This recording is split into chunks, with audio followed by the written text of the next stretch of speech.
Hello and welcome to the Property News here on Magic Bricks Now. I am Krishna Kumar. Let's take a look at the top stories that we're tracking. The Maharashtra government's innovative helmet rule backfires. Petrol pump unions across the state threaten to go on strike from the 1st of August if they're made to enforce the no helmet, no petrol rule.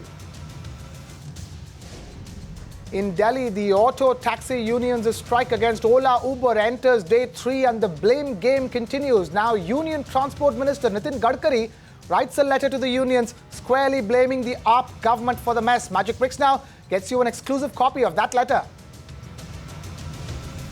More trouble for the Mumbai civic body. The opposition now demands a CBI or CAG probe into the 352 crore BMC road scam.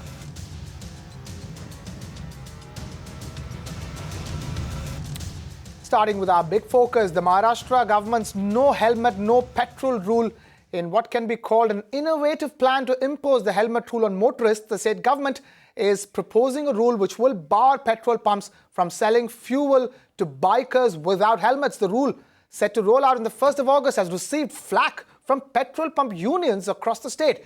We have Ravi Shinde, president of the Petrol Dealers Association, Mumbai, joining us here on the Property News. Mr. Shinde, thank you so much for taking time out to be with us. So, my first question to you is, why has the Petrol Dealers Association decided to go on strike? We are not going on strike. Really, it is a question of wrong government resolution which has come onto our head, that the question of no helmet and no petrol, which was supposed to be dealt with RTO, is somehow come onto the forecourt of our petrol pump. And that is the reason our petrol dealers across Maharashtra have decided to have no purchase from 1st of August to tell the government that this is not our job, and if you are going to impose it on our head, that is going to be the result of the imposition. We are imploring the government that within these 3-4 days, do call us to resolve the issue and take back this GR, because this GR is not at all acceptable at any stretch of imagination. This is not our job. We are not policemen. We are there to dispense and market essential commodity like petrol and diesel. So this is not supposed to be done at the petrol forecourt. It is to be done on the Mumbai roads. But somehow we had accepted initial stages that yes, we will help the police department or the traffic department to help them enforce this law on the road as well as at the petrol pump. But the GR doesn't say that. GR says that action will be taken on a petrol dealer if he is seen to be giving petrol to a helmetless rider. All right, Mr. Shinde, I understand your point, but tell us, is there any alternative to the situation that you can suggest? The government didn't give us any alternative. The GR which the government gave it to us was a simple directive, and that is gone to all the departments, including the opposition party, including the leaders of the house, but somehow that GR even has not reached us. The people who are going to be inconvenienced are the dealers, and they have not been even given a copy. But giving the mood of the house, here in presently we are in the middle of Maharashtra meeting, where all the district of Maharashtra are represented, including Mumbai. We have taken a call that entire Maharashtra will go without petrol after 1st August when we stop purchase of this product in protest of this GR.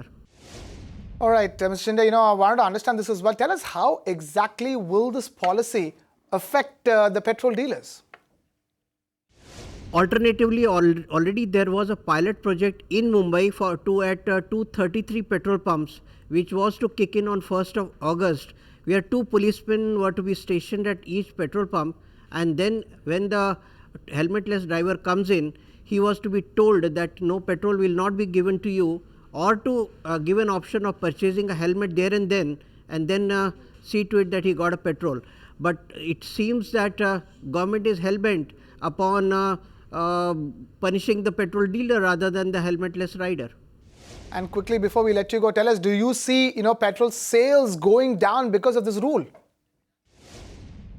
Imagine that my petrol pump attendant, who could be a 4th or 5th standard pass, you are overnight making him a policeman, and he is without powers. He is supposed to tell a rider who comes in to ask for petrol, and he is being denied that. what we see on the forecourt is daily fights, daily law and order problems, which I don't understand how the powers to be have not foreseen this. That how can you implement the powers of a policeman at a petrol pump? And there will be immense fights. There is going to be law and order problem. The dealers are going to be harassed. Not only harassed, the petrol pump, as you see, is not a shop, so it can be vandalized and the people will be beaten up. What we foresee immediately is our pump attendants who are working on this two-wheeler island to protest and say we are not going to work on this island, and then the two-wheelers will not get petrol at all. This is the immediate fallout of this decision. So to see to it that this does not happen, we are going to protest by a no purchase, with the hope that government will call us for a negotiation, talk to them and take back this resolution which is totally unfounded. All right, Mr. Ravi Shinde, we will let it go at that. Mr. Ravi Shinde, President of the Mumbai Petrol Dealers Association, thank you so much for taking time out to be with us over here. Keep in mind, this is a rule from the Maharashtra government. So we're also being joined by Ali Daruwala of the Pune Petrol Dealers Association. Mr. Daruwala, thank you so much for taking time out to be with us here on the Property News and Magic Bricks. Now, the Maharashtra government has declared no petrol to be supplied without helmets. As a petrol supplier in Pune, tell us what exactly is your reaction to that? The onus of implementing this rule should not be on the petrol pump. We are not a rule implementing agency. Our business is to sell petrol. It is very difficult, ma'am, you should understand, to say no to a customer when he comes here for fuel. If you can give us one constable from the traffic department or from the police department to stand here at our outlet, and we can tell them, see, there is a police department, in front of them we cannot give you petrol, so you please come with the helmet. All right, Mr. Daruwala, tell us what, according to you, is the alternative? What exactly should the government do instead of enforcing this rule? State government cannot direct a Ministry of Petroleum run petrol pump. We come under the Ministry of Petroleum. We do not take orders from a state government, that too from a transport department minister. Now you're saying if we give petrol, we are going to be booked under the local penal code. 1 month, you will have all the riders using a helmet if you stop giving them petrol. But we alone cannot do it. Give us police protection, you give us help. We are not scared of the local political people who are against this rule. All right, so tell us, have you approached the government about this issue? What exactly is your plan of action? It is too late already. It is too late. The GR has been issued. The circulars are going to be circulated into the local police and all. Already has been issued. We have not been taken into confidence. But now we have to bring this up because from the first, the association has resolved that there will be no purchase of petrol, not a drop of petrol. If tomorrow, if the Petroleum Ministry gives us some direction, which is our parent body, from whom we take our orders from, if they say we have to do it, we have to do it. All right, Mr. Daruwala, I'm afraid we'll have to let go of that. Mr. Ali Daruwala of the Pune Petrol Dealers Association, thank you so much for taking time out to be with us here on the Property News and Magic Bricks. Now, we also asked Mumbaikars and Punekars if the no helmet, no petrol rule is deterrent enough to ensure motorists wear helmets. Listen to what they had to say. Safety for the people only. The government has taken this some rule for the safety purpose only. क्योंकि helmet तो पहनना ही चाहिए.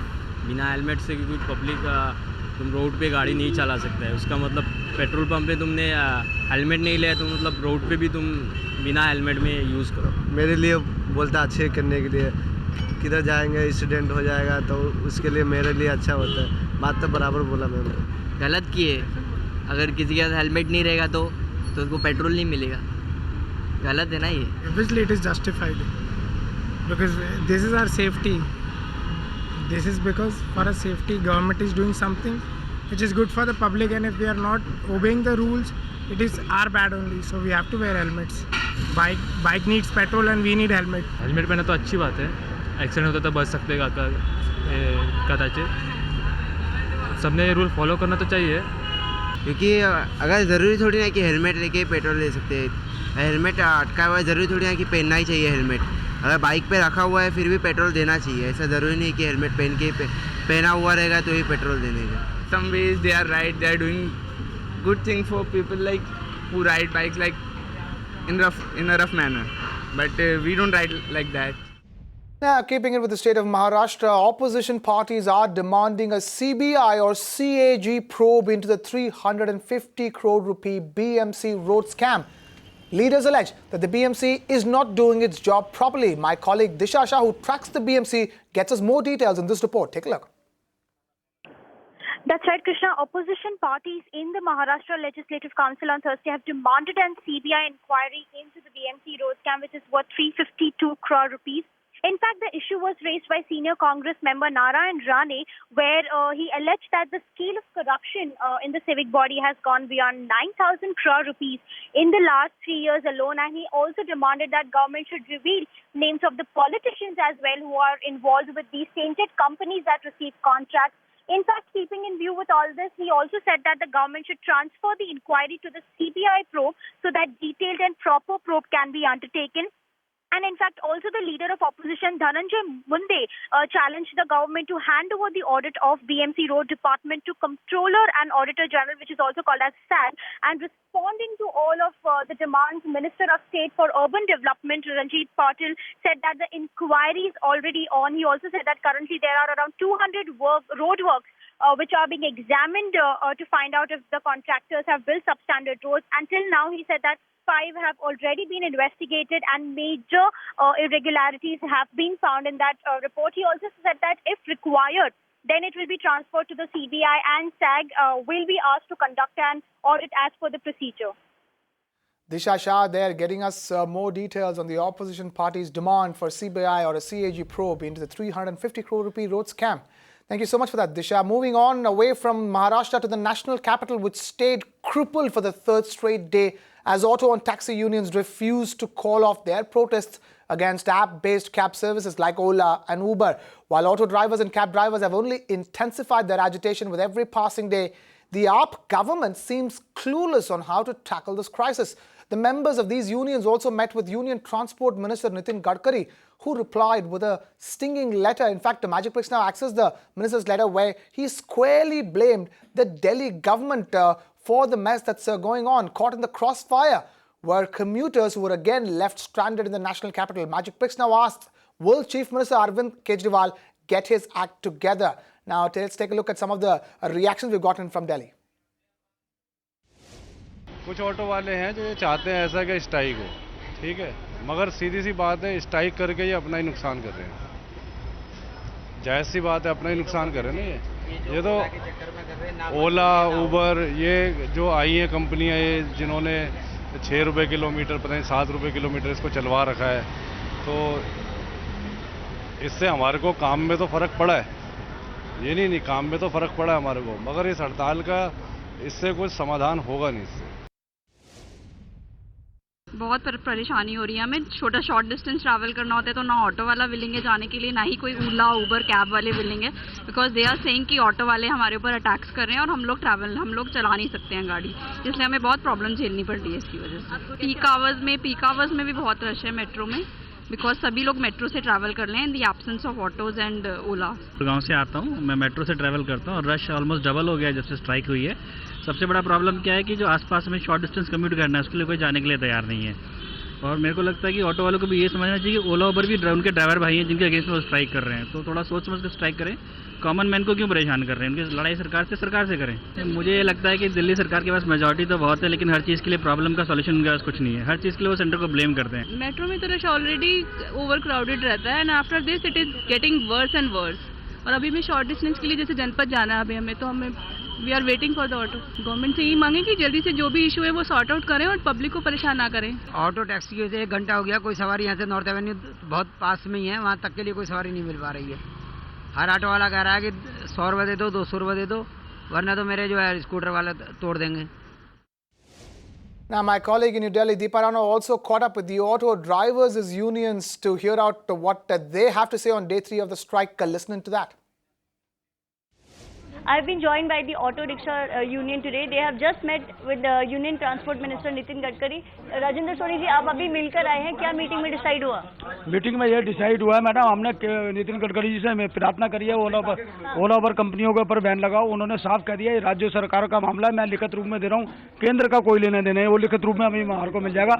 ये केजरीवाल जी के ऊपर सारा है खेल। केंद्रीय परिवहन मंत्री ने आज आदेश दिया, वो कह रहे हैं जी हमारे जो है इसमें कोई भी मैटर नहीं है केंद्र सरकार का, ये सिर्फ दिल्ली राज्य सरकार की जिम्मेदारी बनती है। जो भी आपकी समस्या है इसका कोई लेना देना नहीं है। आप हमारा आगे प्लान है, हम आज तक शांतिपूर्वक थे। अगर हमारा फैसला आज ना सुना गया तो हम शाम को जो हमारी बैठक होगी उसमें हमको गंभीर निर्णय लेंगे। कितने बजे बैठक है?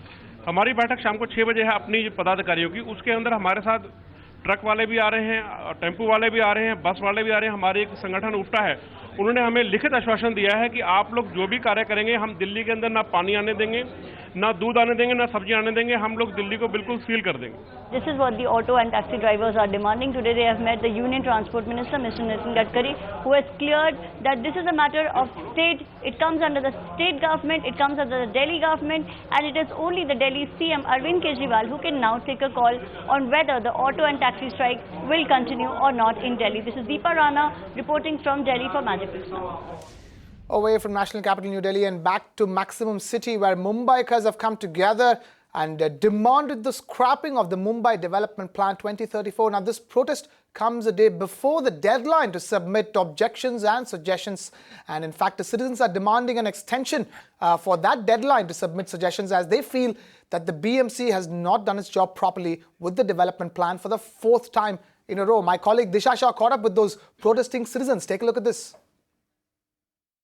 Mumbaikars across the city have come together and they demand that the second attempt of the Mumbai development plan has still those glaring errors and similar mistakes of the first one. In fact, together on Thursday, 37 organizations have sent suggestions and objections, close to 150 plus suggestions and objections to the civic body. Remember, this comes a day before the deadline of the suggestions and objections. In fact, I am joined here by some of the Mumbai citizens.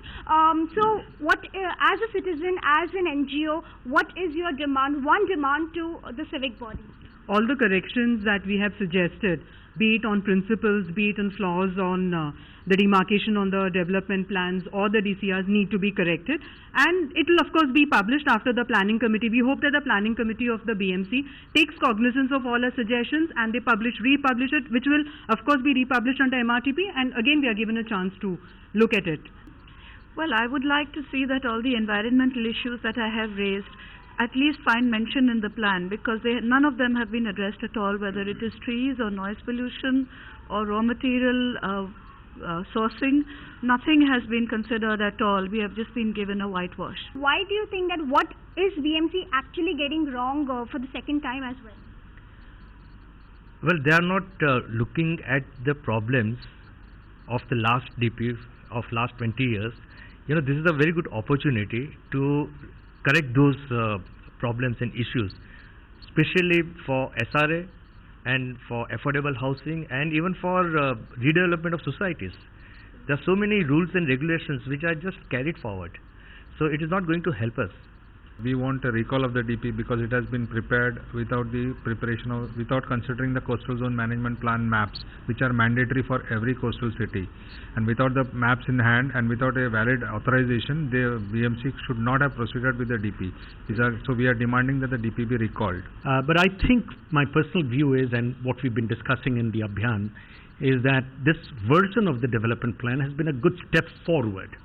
And I think if the government and the corporation gives it a closer look with active citizens' participation, they would be able to, we would all be able to get over the discrepancies that have happened in terms of data. We would be able to get and complete the plan that are often incomplete in terms of demarcations and area allocations. We would be able to reach a much higher level of ideas and objectives that are trying demands and needs of this city. On to a positive development for the much delayed land pooling policy in the national capital. BJP MP Udit Raj met a group of farmers today to discuss the issue, which is stuck in the corridors of the Delhi government. Now, the MP assured the farmers that he would ensure they get a chance to address their grievances with the Urban Development Minister Venkaiah Naidu and officials of the Delhi government. Tripartite meeting की आवश्यकता है। Delhi government के प्रतिनिधि केजरीवाल जी बैठ जाएं और इधर से हम लोग किसानों की तरफ से और शहरी विकास मंत्री, तो जो 89 गांवों का शहरीकरण घोषित करना है दिल्ली गवर्नमेंट को वो करे, और जो दिल्ली गवर्नमेंट को ज़मीन चाहिए वो गवर्नमेंट बताए कि कहाँ कहाँ ज़मीन चाहे, उनके उपयोग के लिए स्पेसिफाई करे, तो इस समस्या का समाधान हो सकता है। और किसान खुद ही चाह रहे हैं कि इनका शहरीकृत इसको घोषित किया जाए ताकि इनका भी लाभ हो, दिल्ली गवर्नमेंट का भी लाभ हो। लैंड पुलिंग के विषय में अभी वेंकैया नायडू से बात करेंगे और एक साझा मंच तैयार करने की कोशिश में हैं डॉक्टर साहब, कि जिसमें दिल्ली सरकार और वेंकैया नायडू जी, डीडीए और सांसद डॉक्टर उदित राज जी बैठे हैं इसमें, और साझा मंच तैयार करके सभी को बैठाकर किसानों की समस्याओं का हल करेंगे, जिसका इन्होंने आश्वासन दिया है कि इसके बारे में जल्दी बातचीत करके अगले हफ्ते तक कार्रवाई की जाएगी। हमें जैसा डॉक्टर साहब ने बताया है कि एक एक्सपेक्टेड मीटिंग लगभग 10 तारीख के आसपास तक होने की संभावना है। लैंड पुलिंग को लेकर काफ़ी टाइम से, बहुत समय से काफ़ी दिल्ली की जनता है, किसान मजदूर काफ़ी लोग आक्रोशित हो चुके हैं, इसके ऊपर काम कर रहे हैं, इंटरनल सभी लोगों से मुलाकात हो चुकी है। अगर ये जल्दी निकट भविष्य में नहीं लागू हुई तो मेरे को लगता है एक बहुत बड़े आंदोलन की शेप ले लेगा और इसको फिर पकड़ना या संभालना दिल्ली सरकार के लिए भी मुश्किल हो जाए शायद। ये प्राइसेस तो बिल्कुल सारे बढ़ते ही जा रहे हैं, क्योंकि अब इतने नए घर नए ओपन हो जाएंगे, 25 लाख यूनिट नई ओपन हो जाएंगे, तो ऑब्वियसली है कि प्राइस जो हाँ रॉक बॉटम बहुत रॉकेट की तरह ऊपर जा रहा है वो एकदम से स्लो डाउन हो जाएगा और इसमें इंक्रीमेंट नहीं होगा। जैसे भी ये पॉलिसी आएगी तो डेवलपमेंट होगा और उसके साथ ही मकान डेवलप होंगे, जैसे ही मकान डेवलप होंगे उसके बाद ही आवास की समस्या खत्म हो पाएगी। 24.5 लाख फ्लैट इसमें बनने हैं, जिसमें 7.5 लाख EWS के फ्लैट हैं, तो हर इस समस्या लैंड पुलिंग पॉलिसी के अप्रूव होने से हर वर्ग को घर मिलने की उम्मीद है और एक रीजनल प्राइस पे मिलने की उम्मीद है।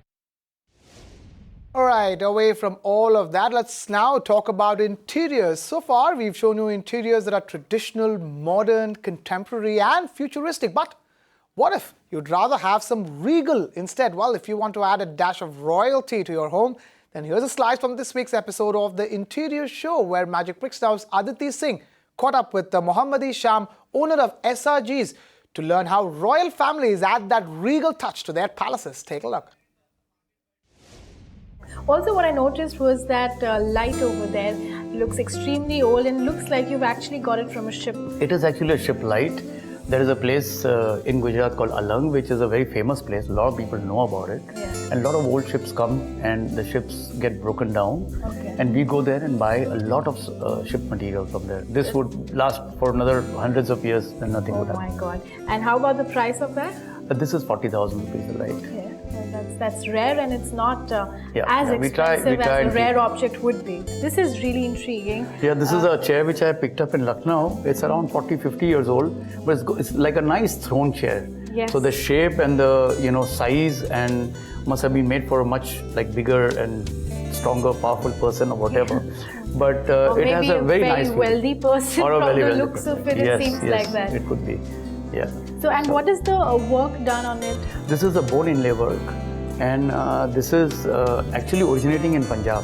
Okay, and if someone really has to, embrace this throne, how much would you charge them for This that? is 45,000 rupees for this throne. Well, Mr. Sham, amongst all these collectibles, one thing that I can't get my eyes off is this massive, beautiful looking chandelier. And what's different about it that we've been looking at all silver and gold all this while, but this is glass. Am I correct? Yes, it is a very rare Murano chandelier. Every piece has been hand blown, and it must have been made by one of the masters. And of course, for this you require a big palace, and it could be in the living room or somewhere in like a huge home, palatial home. According to you, what is so special about this? The thing is that, see the colored glasses that have been, fused in, and elements of bells, and elements of those strawberries, and the center flowers hanging upside down. They are so beautifully hand blown and handmade that is what it makes this piece very, very unique. And this comes back from what era or time? It is a 20th century chandelier from Murano, and they are still doing a lot of glass in Murano. Okay. Well, Mr. Sham, up until now, we've been discussing about really massive pieces that you've collected over a period of time. But I noticed that you've also collected these small pieces of crockery, antique crockeries. Is there anything special about that? Yeah, as And when we get chance, smaller pieces are much more faster sellable. Okay. And when we find something attractive, like behind you, there's a French, most unusual blue glass etched tea set, which is a complete set of 6. Okay. And tea sets are very sellable because, if you're serving tea to your, important guests who come in, and if you have something so beautiful like this, it'll make you proud, I think. Yeah, it'll really make And a status, make for a a status statement, symbol. and a status symbol. And with that, it's a wrap on this edition of the Property News on Magic Bricks Now. Thank you so much for watching. This is Krishna Kumar signing off.